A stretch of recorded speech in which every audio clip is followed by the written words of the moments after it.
Hello and welcome back to another episode of You Want to Do What? Today we've got Isobel Cowell and she is a personal brand manager focusing on LinkedIn content. Hi Isabel. Hiya. How are we? I'm amazing, thank you. How are you? Yeah, good. We're nearly at the middle of the week, so we're getting towards the weekend. Yeah, I kind feel of like it's been long. a really long week already and I'm not sure why. I think it's just that point of year, to be fair. I feel like I've spoken to so many people where everyone pushes forward in January with like personal brand goals or like any sort of just general New Year's resolutions. And it hits February, March. I'm like, oh my gosh, where even are we now? 100%, I think you're right. Isabel, do you want to tell everyone a bit about what you do? Yes, so I'm a personal brand manager at Kurogo. Which basically means that I build online presences and kind of build up reputations for CEOs and founders rather than companies. So imagine kind of running social media or just general branding for a company, but instead we do it for people. And then kind of on top of that as well, I do a lot of my own personal branding. So I post on LinkedIn and Instagram as well, and to kind of grow my own reputation on top of that. I think we've probably had the entire team of Kurogo on the podcast. Yeah, we're going around like taking everyone off, but No, I mean, we talked about it. My co-host can't be here today, Jules. He's got a bit of a headache, bless him.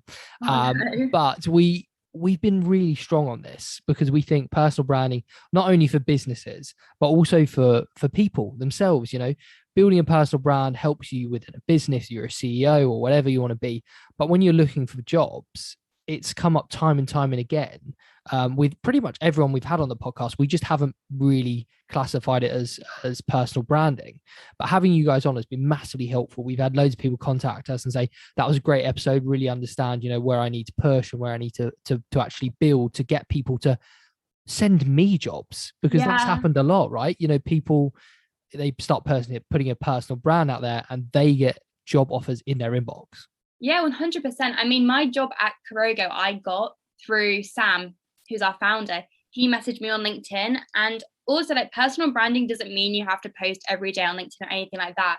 He messaged me because I had quite a well-optimized profile, like had a nice cover photo, had a good about section, and like posted once every like 3 months. And he still reached out to me just from that, which just shows the power of even just putting yourself out there a little bit. You don't have to post every single day or anything like that.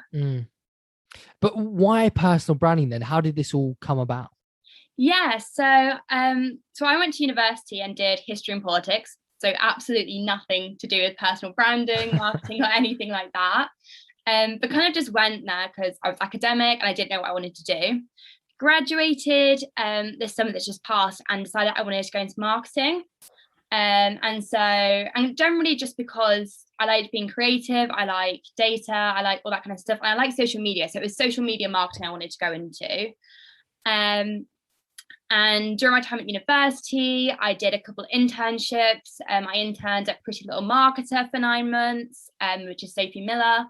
I wrote for Glamour magazine as well, which is under Condé Nast, so Vogue and GQ, all of them. Oh, wow. Yeah, so that was really cool. But I still kind of didn't fully know what I wanted to do after uni. And as well, I had a big kind of mental block in the sense of I didn't do marketing or journalism at uni. So I just kind of randomly started sending out speculative emails to a bunch of Birmingham marketing agencies and got a job at just a small agency in Birmingham doing social media. So I did all like their organic socials for companies. So basically doing branding and social media for companies rather than people. And quite frankly, I'd actually never heard of personal branding until Sam messaged me literally on New Year's Eve, which is like kind of is a nice round up to the year and a nice start to this year. That's almost like exactly New Year's Eve 2021. Sam reached out to me being like, hi, I've seen your LinkedIn profile. Once again, shows the power of personal branding. I've seen your like LinkedIn profile. I've seen like your experience. I'd love for you to interview for this job. And I was like, yeah, of course, great. Sent over my CV, my portfolio.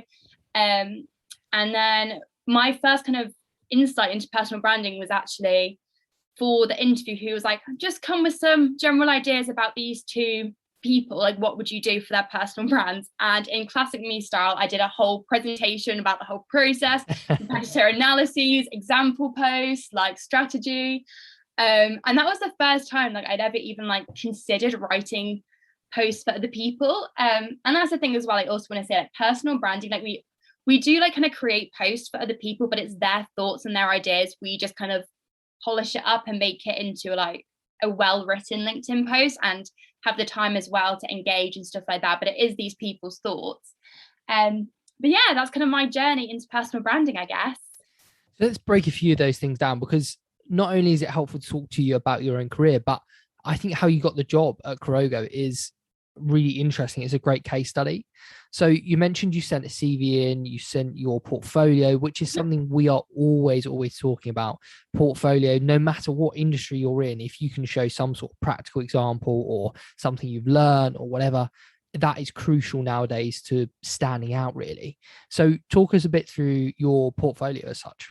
Yeah, so my big thing was when I went into third year of uni is I was like, oh my goodness, I have absolutely no experience. How do you get internships? I also had this big misconception, you know, that whole thing, like, it's not about what you know, it's who you know. I thought that was, oh, if mummy and daddy didn't know certain people, I would never be able to get an internship anywhere.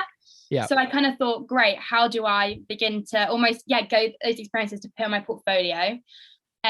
So within that, I started writing for my university's online magazine called The Tab, and published articles for that went in the portfolio. Like I said, I worked for Pretty Little Marketer, Sophie Miller, so I put all my graphics I did for that, and just as well, like, I kind of went along in each section, I kind of split it up into these are my copywriting experiences. So Glamour magazine, like my published articles in them went in there. I got asked to guest write for another just like small magazine that went in the copywriting section.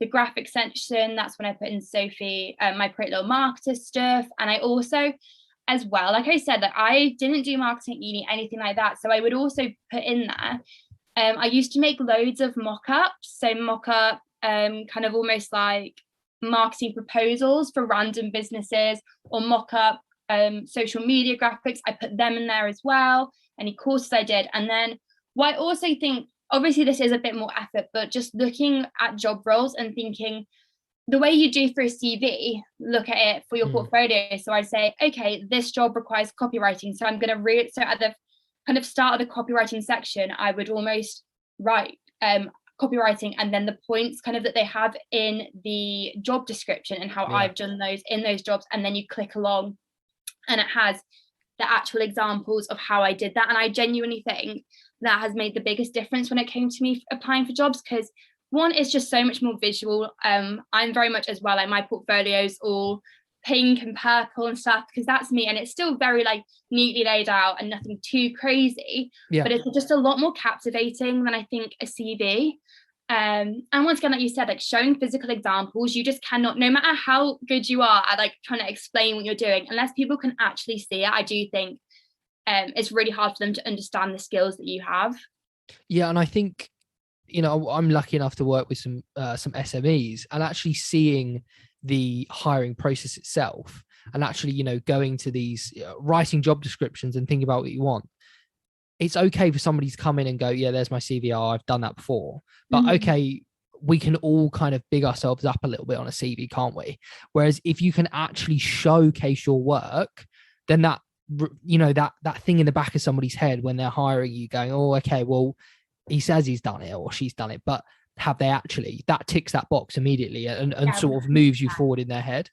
Yeah, 100%. Like, I think that's such a big thing is, like you said, everyone does somewhat over exaggerate in their CVs, not even to like trick people, but you just gotta, the way that you write things out, ticking off those boxes, it does come across that way. And yeah, being like, I can copyright, here's my examples, I do think just goes such the extra mile when it comes to applying for jobs. Definitely. And you mentioned, you know, these opportunities at the magazines and such. How did you get those opportunities? Yeah, so for Glamour magazine, I was literally just a second year student, history and politics student, and I don't know what came over me. One night, I just apparently was way too big for my boots, way too confident, and just decided to Google like the heads of Vogue and Glamour magazine, and basically found their email addresses, wrote out an email being like, hi, this is me, this is who I am, this is why I love your magazine, this is what I would love to intern there or shadow or something at your company. this, that, and the other. Literally just a random email that I sent out, and sent that out to both of them. Vogue literally got back the next day, like a personalized email being, thank you so much for reaching out. We actually don't do any internships, but best of luck with everything, which I thought was crazy in itself. Like the fact that they actually read it and replied was crazy. Then I didn't get a reply from Glamour, didn't think much of it. And then I got an email back being like, great, do you want to come in for a paid internship for these dates? Come into Vogue House in London, this, that, and the other. And then COVID hit.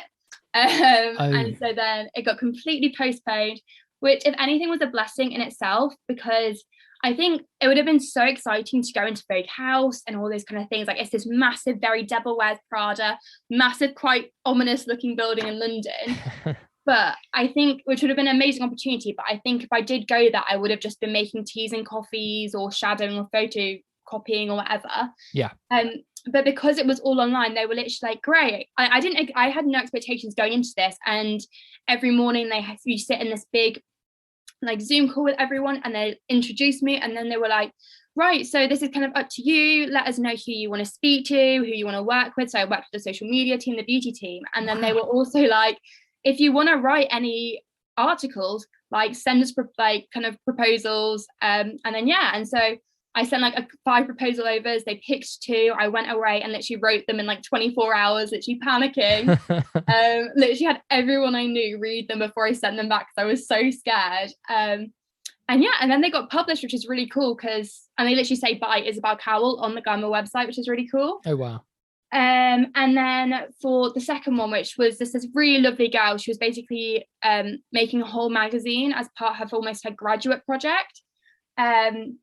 And she actually reached out to me because I did a Instagram takeover on Pretty Little Marketer, and everyone was asking me loads of questions about how I got my internship at Glamour. And she was like, I've seen you do this. I would love for you to write an article for my magazine. So it was about like your top tips for shaving or something. It was a very like girly fun magazine. So there's kind of how I did those two. I mean, this is like the perfect case study for what we always talk about on the podcast, because you actually put yourself out there. Like, you went and found the emails, you just emailed them out the blue. And part of it is having like the courage to do it. Like you said, almost too big for your boots, thinking, well, who am I to do this? But that's exactly what you need to do to stand out, right? Oh, 100%. I think as well, one, you're just showing your initiative. It's once again that thing with the portfolio. You can put on your CV you've got initiative. If you send out a speculative email out of nowhere, that's showing it in action. As well, I genuinely had no experience when I sent those emails out. I had never written for a magazine ever. I only started writing for my university's magazine in 3rd year, and this was 2nd year of university.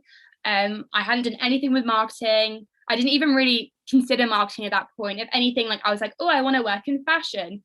And so I think, let's say I did apply through a traditional, went on LinkedIn or went on something, found an internship online and applied with 100 other people. Quite frankly, there is zero way I would have got it, because if those people that had been to fashion school or already made kind of a magazine somewhere else or an internship somewhere else, quite frankly, at the end of the day, they probably would have got the opportunity over me. And so I just think it is, put yourself out there. And also, what you've got to lose, they might ignore your email, but that's okay. At least you've tried, and it's not the end of the world if they ignore your email either. So just try, I guess. Yeah. And I mean, we always make this point as well, that you'll get a lot of no's. Doing this when we first started, we're at 170 whatever episodes now. And even now still, we'll ask people to come on and they won't reply or whatever, or they'll say, no, thank you this time.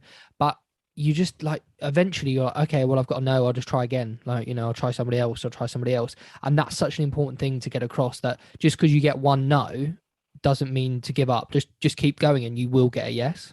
And I think as well, 2 things kind of coming off of that. One, don't look at no as no, look at no as no, but maybe in the future. And 2, I think I was listening to a podcast once and someone was saying how they used to go to a coffee shop and always ask for a free coffee, not because they wanted a free coffee, but to practice being told no. Yeah, I've heard that. I can't remember what podcast that's from. Yeah. It's one of that things that's absolutely like gone out my brain. But I think that's such an important lesson of being like, no is not a scary word, and learning to be able to accept that rejection. and not take it personally, and also be able to pick yourself up and move on and just have it as something, not just a regular part of your life, but be able to be like, okay, that was a no, that's fine, move on. I think is such an invaluable skill, quite frankly. Yeah, I mean, I completely agree with you. So world of personal branding, what are you thinking of it so far? Yeah, it's definitely been crazy. Like I said, 2 months ago, I did not know it was a world at all. But no, I'm loving it. I think it is genuinely one of the most kind of valuable things someone can do almost at any age as well. So I think it's so important, if you're young, for getting jobs, putting yourself out there, just generally getting seen. And as well, let's say you do even apply through a traditional route. A lot of the times I do feel like your employers will check your LinkedIn or things, or just your general online presence. It doesn't have to be LinkedIn. And I think that's really important for kind of that age. But also, as we found as well, looking at like CEOs, founders, startups, the return on investment you can get from posting on your own personal LinkedIn versus a company's page is absolutely insane. And it's such a cliche, like people buy from people, but it's a cliche for a reason. Like, it's one of those things. Would Tesla be as big as it is if Elon Musk was an Elon Musk? Yeah, yeah, And things like certainly. that. Yeah, it's just you build so much trust.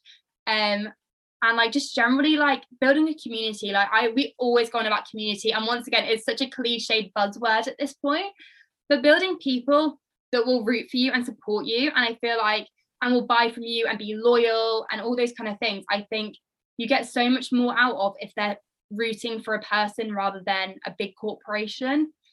So no, I think it's absolutely amazing, to be honest. I genuinely think everyone should be doing it. It sounds like such a plug, but No, literally I it's true. You're right. I mean, we've talked about the growth of digital marketing on the podcast quite a few times, and this is like a segment of that, isn't it?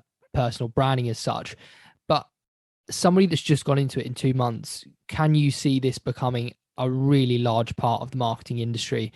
Obviously, you've got people like Sam starting Kurogo, but it's only just scratching the surface of how big this is going to get. I think if you're a business and you don't have your employees building personal brands or your CEO building personal brands, you're going to fall behind in the next 5-10 years, right? I definitely think, yeah, 100%. And I think a lot of that has come with social media, in the sense of, it's one of those things, because other people are doing it, and if your competitors are doing it, it's one of those things you potentially are just going to fall behind. And that has become so much bigger with social media, in the sense of people are on LinkedIn, they're following people like CEOs and stuff, not only on LinkedIn, but on Instagram and Twitter and TikTok even. And I do feel like the marketing industry, it is just going to become just generally part of it, in the way that PR is part of it. Or I'm sure like loads of it, like 10, 15, 20 years ago, digital marketing seemed a bit crazy. Like, why are we moving away from print ads? And I do think there will be a bit of resistance to it. And I think a lot of people as well seem to have a lot of hesitation and dislike of the term personal branding. They see it as quite, I guess, egotistical, because it's obviously like you are promoting yourself. But I also don't feel like that is necessarily true either. You're just telling your story, giving advice, which if anything isn't egotistical. That's kind of what I'm trying to do on mine, is give people the advice which I wish someone had told me. Yeah. And I think a lot of founders who are building their personal brands are doing that. And I do think, yeah, it's going to just become such a regular part of the way that we build businesses, because the brands that are doing it are succeeding really, really well. And you will just kind of be left behind a little bit if you don't kind of keep up with those changing times, I think. So over the last couple of months of you starting to work in personal branding, what would be maybe two crucial skill sets that you think for anyone going into it, they would, benefit from learning? Yeah, so I think quite a big part of it would be to have a really strong understanding of the industry. So both the industry when it comes to marketing, so what's going on in the marketing world, what's going on in businesses, but also in your industry that you're personal branding within, and being able to research and know kind of where to find that information, how to keep up with that information, and kind of the organization of keeping up with all those changing trends and stuff is so, so important. And I think the second part of it would be copywriting, in the sense of storytelling. So obviously you're going to have to be quite a strong copywriter, or it depends actually. Like personal branding, I think is a lot bigger than LinkedIn or anything like that. You can be a videographer, you could be a public speaker, you could be a photographer, you could you could be an Instagrammer. That's all personal branding, a YouTuber. But I do think with all of that, you need to be able to tell a story, and you need to be able to get people to connect with you. And that does come out partly of copywriting skills, which I guess you can learn, being able to like have a coherent story that flows really well, but also just generally knowing how to connect with people, how to empathize with people, to understand your audience wants and needs and desires, and why, and actually put yourself in their shoes and think, why would they want to follow you? Why would they want to listen to you? Yeah. I think is really, really important. And what kind of personality traits do you think you see in yourself that have helped you to succeed so far? I think being able to talk to a lot of different people and talk to them and kind of get them to open up, and be that kind of person that you go into a meeting and you're the one that kind of leads the kind of how comfortable and in a sense almost informal the meeting is. In the sense of, obviously we still have to be very professional, but when it comes to personal branding, it is personal, and you need people to open up about their stories, about kind of the hardships they've faced in their life, all these kind of things. And so I think you need to be able to have kind of that personality where people do kind of want to, just kind of open up to you and not be the one in the room that's kind of shying away. Like you need to kind of lead those conversations. So a lot of the times, even these CEOs and founders and whoever, they're almost quite shy in themselves when it comes to personal branding. That's obviously why they get a personal brand manager. And so you're the one that kind of needs to kind of lead those conversations. And for you, what's been the biggest positive working in the industry so far? 120 million%, it would always be for me. The LinkedIn community, I didn't really know was a thing 2 months ago. They are by far the loveliest group of people I think I have ever met. When I was starting out with like not that many followers or anything, the amount of people that I reached out to and asked for virtual coffee chats, or just asked, like just connected with, had people where I replied, like put comments on their posts and they put comments on my posts, they replied to comments, and it was just the absolutely loveliest community. And there are people that I know that I would genuinely consider friends after 2 weeks of just 2 months randomly posting on LinkedIn and having these connections.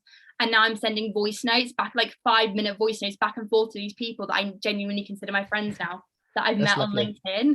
Yeah, that's really nice. On the other side of that, what would be maybe some less favorable aspects that you've come up against? I think working on social media can be really, really hard for multiple reasons. One, you can genuinely never turn off, because unless you literally put your phone, like turn your phone off completely, a lot of people, let's say you worked in accounting, for example, you potentially would go on TikTok as a break. Whereas if I'm on social media, one, if I'm on my phone, I'll get LinkedIn notifications or Instagram notifications and things like that, all to do with kind of businesses. So my brain automatically goes to that. But also when I'm like consuming media, like TikToks, whatever, I'm in that mindset of thinking, how can I learn from this? How can I kind of add this to my business plans and stuff like that? So I think that's really hard. And I think as well, the comparison, it's really, really easy when you're on social media all the time to compare yourself to people who have bigger followers than you, people that have accomplished so much more than you. I have a really bad habit of comparing myself to people that are 5-10 years older than me, and thinking, why aren't I as like successful as them, even though I'm 6 months out of university, 1 month in a job at 21 years old. And I'm like, oh my gosh, why am I not as successful as this 26-year-old? And I think that it's really, really easy to fall in that trap when you're just constantly online all the time. I'll be honest, I'm 26 now, I think. I can never remember anymore. I think. But I don't think you'll ever stop doing that. I think everybody compares, and it's good that you're, self-aware of that. I think everybody always compares themselves to people they see on social media. And like you say, working in it must be really difficult to actually get the chance to like switch that part of your brain off and go, actually, everybody's on, a different journey. Everybody's doing things at their own pace. But yeah, I understand how that could be, a little bit negative, maybe. Yeah, definitely. And like even stuff, like I said, let's say I don't do anything on TikTok at the moment for my job, but there's still that part of my brain. If I see a TikTok, I'm like, oh, I love their content. I'll go onto their page. I'm like, oh my gosh, they have 100,000 followers. Mm, And I feel like even just like a very casual scroll on TikTok, there is still that part of your brain thinking that. And yes. like you said, I think it is good to be self-aware of it. And I think I feel a lot better and kind of mentally healthier about it all now that I am aware of it. And I just like again, just always taking that step back and be like, I'm here. And I really like the quote where it's like, don't compare your chapter 1 to someone else's chapter 25. Yes, All very those true. people with so many followers, a lot of them started years ago and they've built up and built up and built up. And I've been doing it for 2 months. So just take a step back, realize where you are, and just realize, you know what, you actually are okay. There really is no such thing as, overnight success. And the people you do see, with maybe overnight success maybe won't last as long. So Yeah. yeah, I think it's important to remember these things on social media. And to sort of round up, would you still go into this industry knowing everything you know now? 100%. Like Yeah. I always say, because my mum came in the other day because I was working quite late. And which is something I do, work-life balance, I am definitely trying to work on. But I said to her, I was like, yes, I'm working long hours, but I do get stressed and overwhelmed and imposter syndrome and all those other things.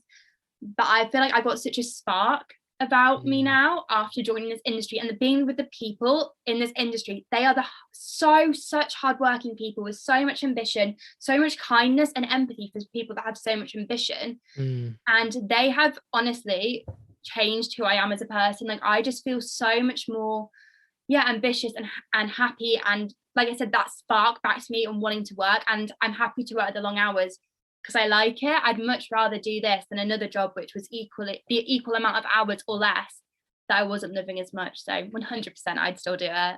Well, Isabel, it's been an absolute pleasure having you on. Thank you so much for taking the time. And where can people find you and what you're up to? Yes, so I'm just Isobel Cowell on LinkedIn, and then on Instagram I've got a page called Dear Future Marketer. And then that's everything to do with kind of personal branding, LinkedIn, and how you can get into kind of the marketing industry as future marketers or early marketers in your career through personal branding and LinkedIn. Awesome. Well, thank you so much. Thank you.